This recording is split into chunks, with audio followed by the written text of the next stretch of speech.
Сәлеметсіздер ме? Біз бүгін сіздермен бірге қалдық заттарға жаңа өмір сыйлайтын боламыз. Мен бүгін қағазға жаңа өмір сыйлайтын боламын. Көп адамдар қағаздың жарты жағына жазады, ал қалған жақтар таза болып қалады. Ал біз ол қалған жақтарынан кішкентай күнделік жасайтын боламыз. Ол үшін бізге қағаз, желім, қайшы және де қарандаш пен сызғыш керек болады. Ең бірінші біз қағазды қиып аламыз. Міне мен қиып алдым, дәл осылай қайталаймыз. Міне мен қиып алдым. Енді біз оларды сыртын жасаймыз және де біз оған өзіміз қалаған суреттерді салып әсемдейміз. Міне мен 2 бет жасадым. Енді мен бұған өзім жақсы көретін суреттерімді саламын.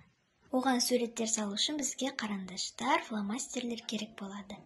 Менің 2 қағазым дайын. Енді мен оларды фломастерлермен бояймын. Мінекей мен суреттерімді аяқтадым. Және де ол жазулар көріну үшін мен оған қара пастымен қайттан үстінен бастырдым.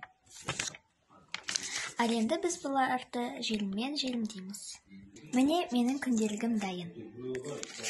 Бұның ішінде біз өзімізге керекті ақпаратты да жаза аламыз. Және де біз өзімізге ақпаратты шатаспау үшін біз оған беттерін жазып қоятын боламыз, нөмірлеп. Мінекей менің күнделікшем дайын. Мен бұның жазуды жаздым және оны жүрекшелермен сәндедім. Мінекей. Енді бүгінгі видеомыз аяқталды. Мен секілді сіздер де осылай қағазды үнемдеңіздер.